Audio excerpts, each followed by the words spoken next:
ஓம் ஸ்ரீ குருபியோ நமக. நன்றாக குருவாழ்க, குருவே துணை.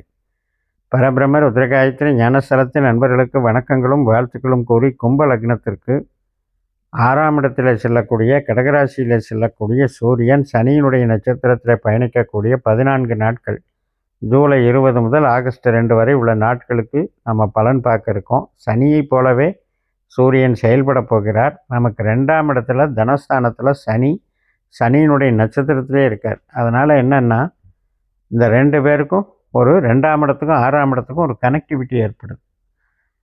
பேச்சு, கையிருப்பு பணம், குடும்பம், நம்ம சேர்க்கக்கூடிய பொருட்கள், ஒரு ஆபரணங்கள் வாங்கிறது, எந்த விதமான பொருட்கள் வாங்கிறதும் நம்மளுக்கு 2ஆம் இடம். அப்போ எதையுமே தங்கிட்ட சேர்த்துக்கலாங்கிற ஒரு எண்ணத்தில் அந்த சனி நமக்கு பக்கபலமாக இருக்கிறார். இப்போ உங்களுக்கு சனி திசையோ புத்தியோ அந்தரமோ நடந்தால் பொருளாதாரத்துக்கும் வேலைக்கும் தொழிலுக்கும் நல்லபடியில் தான் செயல்பட்டு கொண்டிருக்கார்.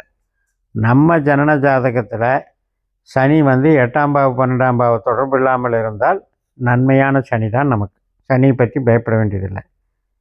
ஆனால் இப்போ இந்த பதிவில் நோக்கம் அப்படின்னா, சூரியன் சனியினுடைய காம்பினேஷனில் வர்றதுனால நாம் நம்பி பழகிற விதத்துலையும் கணவன் மனைவி உறவுலையும் சத்ரு உபாதை ஏற்படுகிறது. சத்ருனா எதிரி.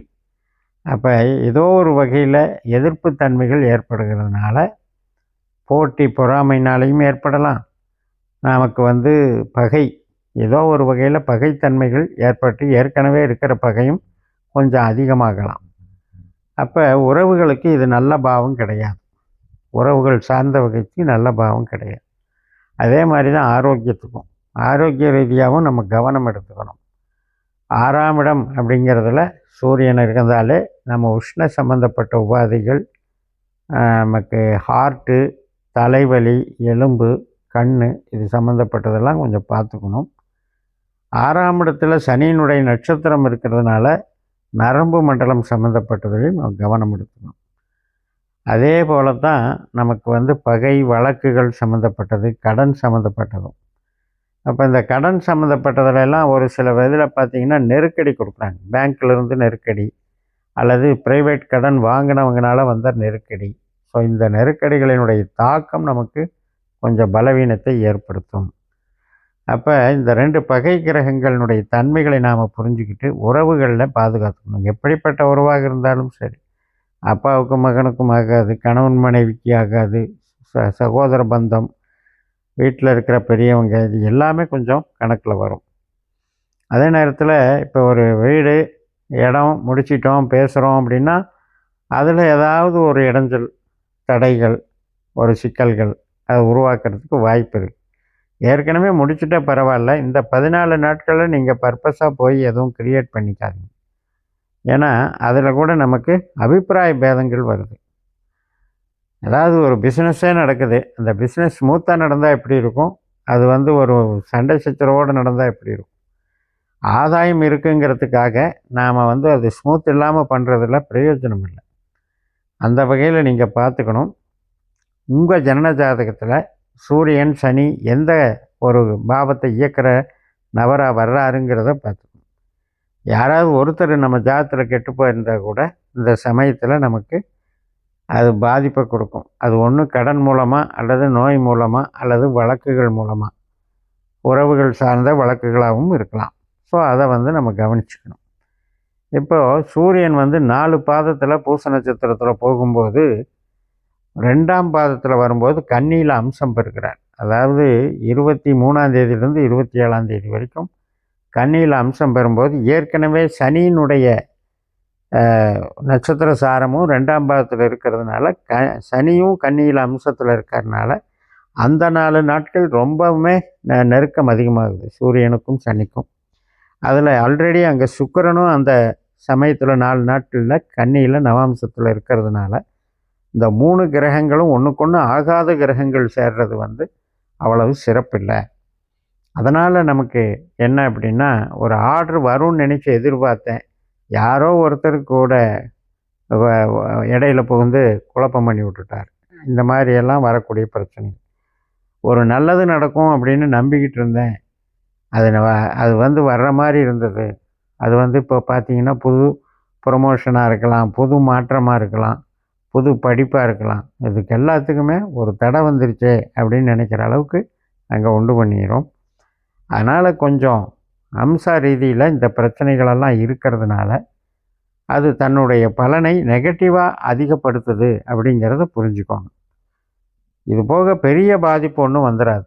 உழைப்பு சம்மந்தப்பட்டதில் இருக்கும்போது பெரிய பாதிப்பு வராது. ஆனாலும் இந்த பகைங்கிறது நமக்கு நட்பு ரீதியில் செயல்பட முடியாமல் போயிருமே அப்படிங்கிறதுனால உறவுகள் நீடிக்க வேண்டும் என்று விரும்பும்போது இந்த சமயத்தில் நம்ம ஆர்கியூமெண்ட்ஸை தவிர்க்கணும். அப்போ சூரியன், சுக்கிரன், சனி இதனுடைய தாக்கங்களுக்காகத்தான் இந்த பதிவு. இப்போ நம்ம ஜனன ஜாதகத்தில் இந்த 2 கிரகமுமே நல்லா இருக்குதுன்னு வைங்க, நல்ல பாவங்களுக்கு அதிகாரியாக இருந்தால் பெருசாக ஒன்றும் பாதிக்க போகிறதில்ல. இதன் மூலம் நமக்கு சில புதிய வழிமுறைகளில் இப்போ லோனு பேங்க்கில் எதிர்பார்த்துட்டு இருந்தேன், லோனு கிடைச்சதுங்கிற அளவுக்கு நடக்கும். ஆனால் பார்ட்னர்ஷிப்பில் தேவையில்லாமல் மனஸ்தாபங்கள், பிரிவுகள் ஏற்படுவதற்கு வாய்ப்பு இருக்குது. கணவன் மனைவி உறவிலையும் ஆர்குமெண்ட்ஸ் வர்றதுக்கு வாய்ப்பு இருக்குது. இதில் குழந்தைகள் சம்மந்தப்பட்டதில் அவங்க ஓரளவுக்கு புகழ் பெறுவாங்க, வளர்ச்சி பெறுவாங்க. ஆனால் அவங்களுடைய அன்பு சார்ந்த விஷயங்களில் நமக்கு பெருசாக சப்போர்ட் பண்ணாது. இந்த மாதிரியெல்லாம் நாம் ஒரு கணக்கில் எடுத்துக்கணும். இப்போ நம்ம ஒரு ஆல்ரெடி ஒரு நோய்வாய்ப்பட்டு ஒரு பிரச்சனையில் இருக்கோம் அப்படின்னா அதனுடைய வீரியத்தன்மை அதிகமாகும், அதனால் இன்க்ரீஸ் ஆகும். ஏன்னா நமக்கு 8ஆம் இடத்துல தான் சூரியனுடைய உத்தர நட்சத்திரம் இருக்குது. அதனால் எந்த விதமான ஒரு ஆல்ரெடி இருக்கிற நோய் டெவலப் ஆகிறது, ஒரு ஆப்ரேஷனுக்கு போகிறது, இது மாதிரி சம்மந்தப்பட்ட விஷயங்களை கொடுத்துரும். அதே மாதிரி தான் நமக்கு ஓரளவுக்கு ஒரு மாற்றம் பண்ணலாம், ஒரு டிரான்ஸ்ஃபர் பண்ணலாம், அது வீடு விற்கலாம், இடம் மாறலாம். இந்த ஒரு மாதிரி முயற்சிகளும் நமக்கு தடையாகுது தேவையில்லாமல் சூரியனால். அப்போ இதெல்லாம் நாம் முன்கூட்டியே திட்டமிடுதல் வேண்டும். இதெல்லாம் தெரிஞ்சுக்கிட்டோம்னா சரி இந்த மாதம் போகட்டும், சூரியன் ஆடி மாதம் ஃபுல்லாக இங்கே தான் இருப்பார், அவர் நகரட்டும், ஆவணி மாதம் பிறந்த பிறகு பார்த்துக்கலான்னு நம்ம பிளான் பண்ணிக்கணும். எப்போவுமே ஆடி மாதத்தை ஏன் நம்ம போர்க்களம், யுத்தம் அப்படின்னுலாம் சொல்கிறோம்னா, தட்சிணாயனம் அப்படிங்கிறது உத்தராயணம்ங்கிறது ஒரு பகுதி. அதில் இப்போ சூரியன் சனியினுடைய நட்சத்திரத்தில் போகும்போது சம்ஹாரஸ்தானம் என்று சொல்லக்கூடியது அந்த நீர் ராசியில் முதல் ராசியான கடகராசி, அதுக்கப்புறம் விருச்சிக ராசி, அதுக்கப்புறம் மீனராசி.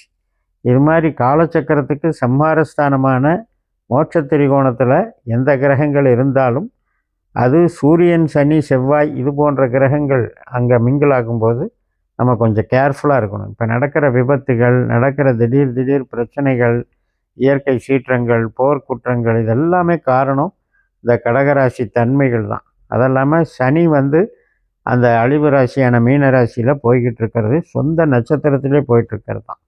ஸோ அந்த வகையில் இதை ஒரு விழிப்புணர்வு பதிவாக எடுத்துக்கோங்க.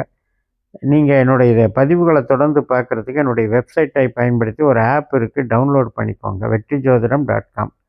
அதுலேயும் நீங்கள் பயன்பெறுங்கள். இந்த சேனலை சப்ஸ்கிரைப் பண்ணி ஷேர் பண்ணுங்கள். உங்கள் தனிப்பட்ட ஜாதக பலாபலன்களை என்னுடைய வாட்ஸ்அப் நம்பரில் தொடர்பு கொண்டு பலன் பெறுங்கள். உங்களிடமிருந்து விடைபெறுகிறேன். உங்கள் ஜெயம்எஸ். நன்றி, வணக்கம்.